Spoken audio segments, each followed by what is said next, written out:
Et à tous les amis, j'espère que vous allez bien, c'est Alex pour Blockchain Capital et on se retrouve comme tous les week-ends pour le débrief hebdo de la semaine et puis pour préparer aussi surtout la semaine qui arrive qui s'annonce particulièrement importante et particulièrement intéressante, que ce soit pour le marché crypto mais aussi du côté des marchés financiers traditionnels. Alors justement, on va revenir un petit peu sur ce qui s'est passé cette semaine parce que il y a eu pas mal de choses quand même cette semaine, il faut le noter, d'un point de vue macroéconomique mais aussi d'un point de vue politique, géopolitique, et puis il va y avoir des choses semaine prochaine. Alors déjà, début de semaine, on a eu les résultats de l'inflation en Allemagne. Alors vous savez que les résultats de l'inflation en Allemagne, c'est des résultats qui sont assez importants, parce que l'Allemagne fait partie un petit peu des pays moteurs de la zone euro. Donc l'inflation qui continue de ralentir, donc ce qui est plutôt une bonne nouvelle.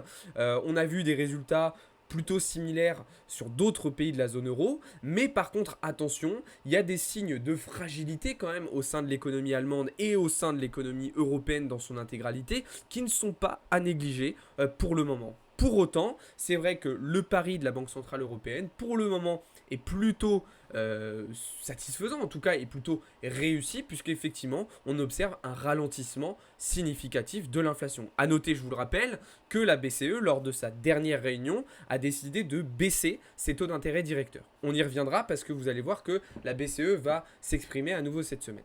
Alors, on a eu aussi donc le chiffre phare du côté européen de cette semaine, c'était justement le résultat de l'inflation sur l'ensemble de l'Union européenne. Alors, globalement, on a eu des résultats plutôt encourageants, mais attention, puisqu'on a eu l'inflation sous-jacente, donc le CPI Core, donc je rappelle que c'est l'inflation de laquelle on a ponctionné, on a enlevé la volatilité des prix sur l'énergie et l'alimentaire, elle est restée stable à 2,9%, ce qui montre à nouveau que dans certains secteurs économiques, on a une inflation qui peine à ralentir davantage. Ça, c'était du côté européen. Du côté américain, on avait aussi une semaine assez intéressante avec notamment mercredi soir la publication des minutes de la Fed. Donc je vous rappelle, c'est un rapport économique qui est publié 2 semaines après chaque FOMC, dans lequel on a davantage d'informations sur la situation économique actuelle, donc notamment vis-à-vis de la croissance, de l'emploi et de l'inflation. Donc là, ce que nous montrent ces résultats, en tout cas ce que nous montre ce rapport économique, c'est que les projections de la Fed, elles sont plutôt dans la continuité de ce qu'on a jusqu'à maintenant, c'est-à-dire une croissance qui va continuer un petit peu de ralentir et qui va se stabiliser autour des 2%, on le voit ici sur le GDP, d'accord, et une inflation qui devrait faire de même, mais vous le voyez ici, qui ne devrait pas revenir sous les 2% avant 2026, si la situation en tout cas était amenée à rester comme celle-ci. Alors ce qui est intéressant, c'est que du coup, on voit que les membres du FOMC, ils sont pas forcément d'accord, c'est assez hétérogène, puisqu'on a certains membres qui veulent garder une politique plutôt restrictive pour le moment, plutôt hawkish, alors que d'autres souhaitent dès la fin d'année 2024 faire baisser les taux sous les 5%. Pour l'année 2025, vous le voyez, c'est encore plus éparpillé, puisqu'on a vraiment certains qui sont très très hawkish, d'autres au contraire qui sont beaucoup plus dovish. Évidemment, c'est quelque chose qui est amené à évoluer. Et puis les projections de la Fed concernant les taux, du coup, c'est que ces taux d'intérêt ne devraient pas revenir à hauteur des 3% là aussi avant 2026. Donc il y a encore un petit peu de boulot, il y a encore un bon bout de chemin à faire. Pour autant, il y a eu quand même d'autres résultats assez encourageants, notamment en fin de semaine avec la publication du rapport NFP qui a été plutôt bon, puisqu'on a observé une diminution des créations d'emplois dans le secteur non agricole, on a observé une diminution, un ralentissement du salaire horaire moyen et une légère hausse du taux de chômage, donc ce qui est plutôt encourageant, même si c'est pas parfait. Et d'ailleurs, on a observé que ça avait assez rapidement impacté les probabilités pour une éventuelle baisse de taux. Alors pas pour le FOMC de la fin du mois de juillet, là on le sait très bien, il n'y aura pas de surprise, les taux resteront à 5,5%. Mais par contre, regardez, pour le FOMC du 18 septembre 2024, et bien là, on est passé à plus de 70% de probabilité d'avoir une première baisse de taux. Et d'ailleurs, les marchés tablent sur une ou deux baisses de taux d'ici la fin de l'année 2024. Donc ça, c'est ce qu'on a eu cette semaine d'un point de vue purement macroéconomique, clairement. C'était les données principales que je vous ai partagées, d'ailleurs, notamment dans le serveur Discord. Alors, il faut savoir que cette semaine, il y a eu d'autres choses importantes, avec notamment les élections britanniques, d'accord, les élections parlementaires au Royaume-Uni, avec donc le retour du parti travailliste à la tête du Parlement, justement, alors qu'on avait plutôt le parti conservateur qui était présent à la tête du Parlement, justement, jusqu'à maintenant. Alors attention, parti travailliste, on a amené ça comme étant un parti de gauche. D'ailleurs, la gauche française s'est félicitée de l'arrivée du Parti travailliste à la tête du Parlement. Il faut bien comprendre que c'est pas, on parle pas de la même gauche, hein, d'accord. Le Parti travailliste, si c'était un parti français, serait considéré comme un parti de droite, voire d'extrême droite, d'accord. Donc faut bien relativiser tout ça, en tout cas sur certains aspects, hein, je parle bien évidemment. D'ailleurs, j'en profite pour faire une petite parenthèse qui montre bien que le curseur politique en France s'est déplacé d'un côté, contrairement à d'autres pays européens. Alors, le curseur dans notre pays s'est déplacé très à droite, d'autres très à gauche, mais on voit bien que les termes de droite, gauche, extrême gauche, d'un pays à l'autre, ils sont totalement différents. Parce que, encore une fois, là, le parti travailliste, donc de gauche au Royaume-Uni, serait considéré comme un parti de droite, voire d'extrême droite, s'il était français. En tout cas, ça va entraîner des changements structurels du côté du Royaume-Uni et puis aussi du côté européen dans son ensemble. Pour rester justement sur l'Europe, je vous rappelle aussi que ce soir, on aura les résultats du deuxième tour des élections législatives. Donc, je vous recommande d'être particulièrement prudent sur les actions françaises et aussi sur le CAC 40 demain matin. Évidemment, là, l'opposition va être entre le Rassemblement national et le nouveau Front populaire. On en a déjà parlé, on vous a d'ailleurs sorti un podcast cette semaine sur la chaîne YouTube pour vous expliquer un petit peu les enjeux, les intérêts, les répercussions que tout cela peut avoir sur les marchés, sur l'économie, sur nos vies, tout simplement aussi. En tout cas, moi je reste pour le moment vendeur sur le CAC 40, d'accord. De toute façon, là, on sait très bien qu'il n'y aura pas de majorité présidentielle, donc pas de retour de la stabilité. Donc moi, je pense que le CAC 40 peut continuer de retracer dans les mois prochains. Mais deux scénarios, c'est que si on n'a pas de majorité absolue, on pourrait avoir, si on n'a pas de majorité absolue, mais que le RN arrive quand même en tête, ça peut entraîner un petit rebond, d'accord, parce que, comme on vous l'a expliqué jeudi, ça va moins être expéditif en fait, la réaction négative va moins être rapide si c'est le RN. Par contre, si c'est le nouveau Front populaire, alors je pense que plus rapidement les marchés iront vers le bas. Après, il peut se passer beaucoup de choses, donc moi dans tous les cas, je reste dans cette position que j'ai depuis la dissolution de l'Assemblée nationale et je ne vais pas essayer de trader la news, d'accord. Demain matin, je ne vais pas forcément essayer de me repositionner tout de suite, je vais attendre de voir dans un premier temps ce que va faire le CAC avant de prendre une décision. Ça, c'est très très important les amis de le comprendre. Ok, donc voilà un petit peu ce qui s'est passé cette semaine. Vous l'avez compris, il y a eu pas mal de choses et c'est pas encore terminé. Semaine prochaine, pour rester sur la partie macroéconomique, on a aussi des choses intéressantes. Alors demain, ça devrait être une journée plutôt tranquille. En tout cas, pas de gros catalyseurs macroéconomiques. Par contre, ça va commencer à partir de mardi, puisqu'on aura déjà une première prise de parole de Jérôme Powell. D'accord ? Jérôme Powell ainsi que Madame Yellen, donc la secrétaire au Trésor. Mercredi, on aura les résultats d'inflation en Chine, d'accord, avec le CPI. On aura une nouvelle déclaration de Jérôme Powell, d'accord, et on aura les stocks de pétrole brut. Jeudi, journée la plus importante de la semaine, puisqu'on aura l'inflation en Allemagne, la croissance au Royaume-Uni, et puis surtout le CPI, donc aux États-Unis. D'accord, donc les chiffres de l'inflation. Et puis on terminera vendredi avec une journée aussi intéressante puisqu'on aura notamment l'inflation en France, mais surtout les prix à la production du côté américain. Donc une grosse semaine qui nous attend. Et en plus de ça, on rentre à nouveau dans la saison des résultats d'entreprises et notamment les bancaires qui vont commencer à publier. On aura notamment Citibank et JP Morgan qui vont commencer vendredi la saison des résultats, ce qui va amener là aussi de la volatilité. Je vous disais en introduction live que d'un point de vue saisonnalité, on va rentrer dans une période normalement avec davantage de volatilité. Vous savez que pour le moment, le VIX est particulièrement bas, comme vous le voyez. C'est tout à fait possible qu'on reparte à la hausse, malgré qu'on soit en période estivale. Oui, il peut y avoir un retour de la volatilité, même si les institutionnels, on le sait, sont un petit peu moins présents sur les marchés durant l'été. Alors, je vous ai parlé du CAC pour du coup le côté français. On va faire un petit point aussi sur les autres indices européens puisque on a clôturé notre position à BE sur le DAX, d'accord, puisqu'on est revenu sur nos prix d'entrée et on avait sécurisé notre prise de position pardon, à la mi-juin. Je vais voir un petit peu comment il va se comporter demain, le DAX, en fonction aussi, pareil, des élections en France.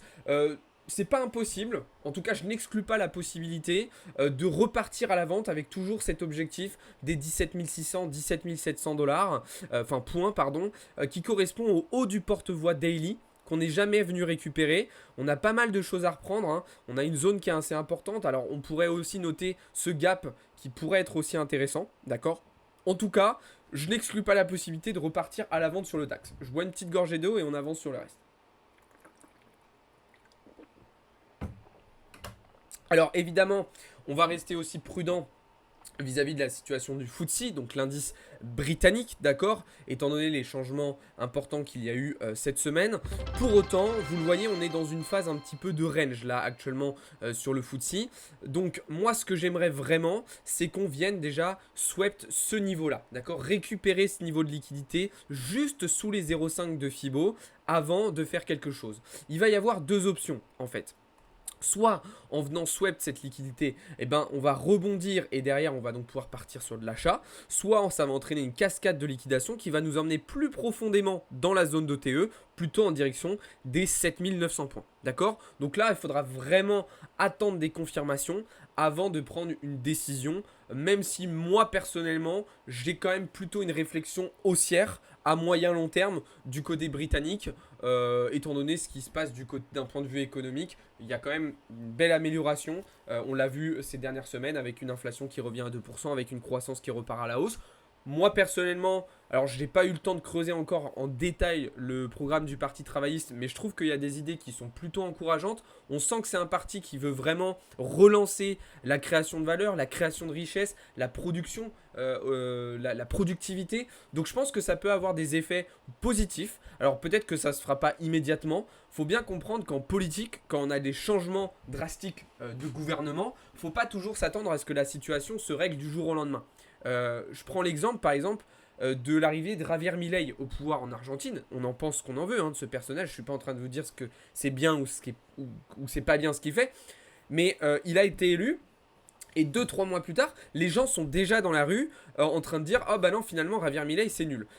Il faut bien comprendre que l'Argentine, ça fait 150 ans qu'ils ont une inflation de malade mental, qui sont en grosse difficulté et qu'il y a des politiques économiques qui ont été mises en place qui ont été catastrophiques. Forcément que ça ne va pas se résoudre en si peu de temps. Là déjà, il faut savoir que depuis l'arrivée de Javier Milei, l'État est repassé, n'est plus déficitaire. Il est repassé en positif, ce qui n'était pas arrivé, je crois, depuis 50-60 ans. Donc, les améliorations comme ça, elles vont se faire progressivement. Les politiques monétaires, les politiques économiques, sociales, etc., elles ne peuvent pas changer un pays drastiquement. Alors, je vous dis ça aussi, pas drastiquement du jour au lendemain. Je vous dis ça aussi par rapport aux résultats qu'on aura vis-à-vis des élections ce soir. Il y aura des changements. Vous y croyez pas, je suis pas en train de vous dire ce que moi je pense que ça va faire, même si vous savez que je suis plutôt pessimiste à moyen terme vis-à-vis des programmes économiques qui sont proposés par les deux partis qui sont en tête aujourd'hui. Même si vous y croyez, ne pensez pas que tous vos problèmes vont être réglés en quelques semaines, en quelques mois, d'accord? C'est des processus qui prennent du temps, tout ça.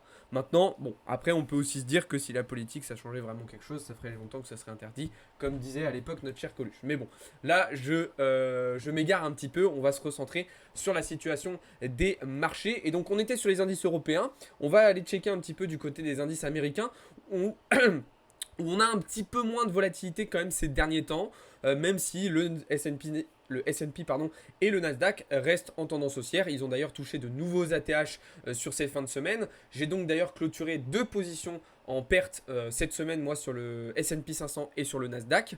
Alors attention quand même, je vous le disais, oui, on a eu moins de volatilité quand même ces dernières semaines, ces derniers mois. Ça peut reprendre et ne vous laissez pas endormir par le marché. C'est très important. Il y avait Xavier Fenot qui en parlait aussi l'autre jour, et je trouvais ça assez intéressant ce qu'il disait, c'est que le marché, faut pas qu'il vous endorme, parce qu'au moment en fait où il va repartir, vous allez du coup être pris par vos émotions, vous allez vouloir vous lancer dans le mouvement, et en fait vous allez prendre des fois des décisions irrationnelles. Donc même quand le marché est calme, continuez à travailler, continuez à rester en alerte pour être prêt dès qu'il y aura de nouvelles opportunités qui vont se présenter. Et puis du côté du Dow Jones, donc le Dow Jones qui est pour moi l'indice le plus faible des trois aux États-Unis. Alors si on ne prend pas en compte évidemment le Russell 2000 des petites capitalisations US, pardon. Du coup, moi personnellement, je suis toujours vendeur pour le moment. Mais pareil, je n'exclus pas la possibilité ici de clôturer ma position à BE si j'ai pas davantage de confirmation baissière. Parce que c'est vrai que pour le moment, j'ai perdu un petit peu de conviction sur ce trade là depuis qu'on a été bloqué sur ces niveaux. Ok, je vous le dis très sincèrement, donc voilà, on verra ce qui se passera. Alors évidemment, on va rester aussi attentif, très attentif cette semaine vis-à-vis de ce qui va se passer sur le dollar. Donc dollar qui a réintégré son range 4 heures et donc est repassé sous la zone de polarité des 105,5 points, bien aidé par les résultats macroéconomiques que l'on a eu semaine dernière, qui ont été plutôt déflationniste, d'accord? Je vous l'ai expliqué tout à l'heure. Donc, qui dit data déflationniste dit des replis sur les courbes des taux, d'accord? C'est vrai que je ne vous ai pas montré la courbe du taux à 10 ans, mais naturellement, vu qu'on a eu des data déflationnistes, le taux à 10 ans, il s'est replié. Et donc, mécaniquement, vu que le taux à 10 ans se replie, eh bien, on a un dollar aussi qui se replie. Et si on a un dollar qui se replie, eh ben, on a des risk-on qui, au contraire, eux, vont plutôt en profiter et partir à la hausse, comme on l'a vu précédemment sur les indices, mais aussi du côté des matières premières avec le gold qui nous a fait une très très belle semaine à nouveau et qui nous a permis de venir chercher de nouveaux objectifs en direction des 2400 points.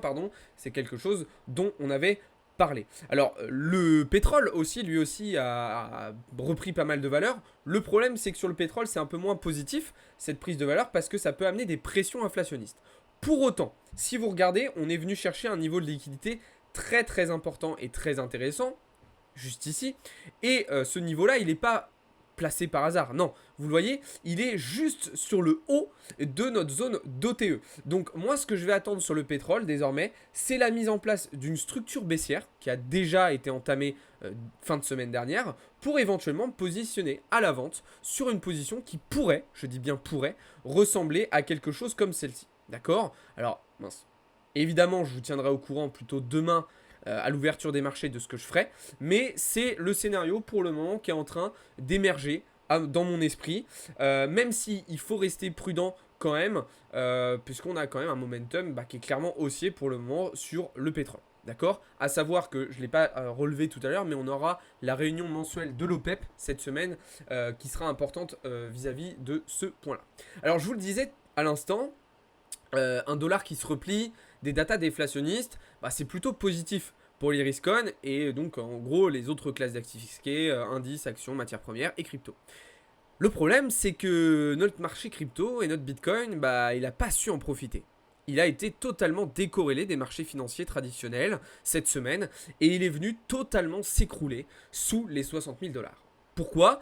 À cause de pressions vendeuses assez importantes, notamment MTGOX qui a commencé ses remboursements, comme ça avait été annoncé, mais aussi parce qu'on a un gouvernement allemand qui a vendu pas mal de bitcoin. D'ailleurs, c'est assez étonnant et c'est assez drôle, c'est qu'après avoir vendu beaucoup de bitcoin dans la semaine, ils se sont mis à en racheter du BTC, le gouvernement allemand. Donc là, on peut se poser la question un petit peu de la manipulation pure et dure. Maintenant, forcément, ces pressions vendeuses, elles ont affaibli le cours du BTC, qui est même venu chercher donc en direction des 53 500 $. Alors, est-ce qu'on a eu le bottom? Est-ce qu'on n'a pas eu le bottom? Est-ce que la correction elle est terminée? Elle n'est pas terminée? Ça, c'est compliqué de le savoir pour le moment. Pour considérer que le bottom a été touché, pour moi, il faudrait de toute manière qu'on ait une réintégration des 59 000, 60 000 $ avec prise d'appui. Tant que nous n'avons pas ça, je considère que le bottom n'a pas encore été touché et qu'on devrait revenir sur le niveau des 50, 51 000 $. D'accord? Par contre, une fois qu'on aura touché ces niveaux-là, si on vient les toucher, là je considérerais que ce niveau est un bottom. Et alors là, il y aura deux options. Soit en fait, on va réagir très très très vite sur ce niveau pour repartir à la hausse, ce que je ne pense pas être le plus probable. Moi, ce que je m'attends plutôt, c'est qu'en fait, une fois qu'on aura atteint ces niveaux-là, on va avoir une petite phase de stabilisation. Peut-être un nouveau range entre 50 et 60 000 $ jusqu'à la fin du mois d'août, avant qu'on reparte à la hausse durant le mois de septembre. D'accord? Alors, après, évidemment, il va falloir rester attentif aussi à ce qui va se passer du côté des élections présidentielles aux États-Unis. Évidemment, on va rester prudent aussi à la situation de FTX, qui eux aussi vont rembourser leurs clients. Mais alors, ce qui est positif avec FTX, c'est qu'il y en a qui vont être remboursés en cash. Et là, c'est bien, parce que ça peut apporter de la nouvelle liquidité, de la liquidité fraîche sur le marché, et ça peut faire du bien, justement, au marché. Bon, évidemment, il faut que vous compreniez aussi que ceci, c'est une opportunité. D'accord? Alors non, le bull run n'est pas terminé. Non, on n'est pas de retour en bear market. Oui, on a eu une phase baissière sur l'ensemble du mois de juin, depuis le début du mois de juin. Mais si vous dézoomez un petit peu, on est quand même plutôt sur une tendance qui est neutre. On est toujours un petit peu dans une phase de latéralisation. Alors là, oui, je suis d'accord, on a un petit excédent baissier, ce qui est logique, c'était un scénario qu'on avait envisagé. Pour autant, la tendance à moyen, long terme, la tendance primaire, la tendance de fond, vous l'appelez comme vous voulez, elle demeure haussière pour le moment. D'accord? Si on était amené à passer sous les 50 000 dollars, ok, et sous surtout les 47 000 dollars, là effectivement, on pourrait se poser des questions et ça pourrait être un peu plus inquiétant. Pour le moment, personnellement, je ne suis pas inquiet. Je continue d'appliquer ma stratégie et mon plan, d'accord, de profiter des opportunités que présente le marché, parce que oui, BTC a retracé, mais on a eu aussi du coup Ethereum qui est revenu sur des prix d'entrée intéressants, très très proches de la zone de support des 2700 dollars qu'on avait identifié. On a le Solana aussi qui a bien retracé, on a le Dogecoin, on a ING, on a Atom, on a Alephium, bref. Vous avez eu la possibilité quand même toute la semaine de réaliser de nouveaux rechargements sur le marché crypto. Si même après des correction aussi importante, vous ne profitez pas de cette correction de marché parce que vous dites ah mais non, j'attends que ça aille plus bas, malheureusement, je vous le dis très sincèrement les amis, vous n'allez jamais rentrer. Si vous attendez toujours le meilleur moment pour vous positionner, vous allez en fait très probablement louper tout simplement l'opportunité et passer à côté du marché. Il n'y a pas de meilleur moment. Personne n'arrive à acheter le bottom et à vendre le top, ok, c'est très très compliqué. Il y a un moment, ce qui est important, c'est de faire le pas. Alors, faut pas le faire n'importe comment, faut pas le faire à n'importe quand, mais faut y aller. À un moment, faut se dire, ok, j'y vais, je rentre maintenant, et puis après j'ajuste, après j'optimise, après j'améliore. Mais si vous êtes toujours en train de vous dire, ah ben non, ça corrige, mais j'attends que ça aille plus bas, vous allez finir par ne jamais rentrer et le marché va repartir sans vous. Évidemment, ce que je vous dis là, c'est pas un conseil à l'investissement, c'est pas pour vous inciter à rentrer dans le marché maintenant. Comme je viens de vous l'expliquer, on peut très très bien revenir plus bas, on peut très très bien revenir à 50 000 ou même à 47 000. C'est des scénarios qui ne sont pas impossibles du tout. 50 000, actuellement, c'est d'ailleurs le scénario qui a le plus de probabilité de se réaliser. Maintenant, faut quand même profiter des opportunités parce que si le marché était amené à rebondir maintenant, eh bien, vous serez frustré de ne pas avoir profité de tout ça. Si vous avez besoin d'aide justement et d'accompagnement pour constituer un portefeuille, pour le gérer, l'ajuster, si vous avez besoin d'aide pour avoir des opportunités, identifier des opportunités chaque semaine, bah sachez qu'on est là pour ça. C'est exactement les services qu'on propose dans le serveur Discord. Donc n'hésitez pas à nous rejoindre. C'est très très très important. D'accord? Donc justement, si vous voulez aller aussi un petit peu plus en profondeur et en détail de manière professionnelle dans mon analyse du marché crypto et les différents rechargements et les différentes opportunités que moi j'ai prises, eh bien je vous les partage tous les jours dans le groupe Premium sur le serveur Discord, comme d'habitude, les amis. Alors, au-delà de ça, cette semaine, d'un point de vue des ETF spot Bitcoin, on a été sur une semaine plutôt positive, même si elle a été un petit peu mitigée. On a eu quand même plus d'entrées que de sorties. On voit que la correction, elle a été rachetée par un certain nombre d'acteurs du marché, d'accord. Donc on va voir ce qui va se passer semaine prochaine. Justement, semaine prochaine, eh bien, on suivra tous les éléments importants de la semaine en live comme d'habitude. Alors, vous le voyez, ça va être une semaine un petit peu différente de d'habitude. Il n'y aura pas de live le week-end prochain parce que je serai en déplacement à partir de mercredi soir, enfin plutôt jeudi matin, mais mercredi soir. Donc je pourrais quand même vous faire ce live là pour les résultats de l'inflation. Et puis après, évidemment, il y aura tout le reste de l'équipe Blockchain Capital qui sera là aussi pour continuer à vous faire des lives, etc. etc. Du coup, il n'y aura pas de débrief hebdo dimanche prochain. D'accord. Et puis on se reverra à partir de la semaine prochaine. D'ailleurs, la semaine suivante, c'est pareil, vous verrez, il y aura des petits changements aussi, mais je vous l'expliquerai en temps venu.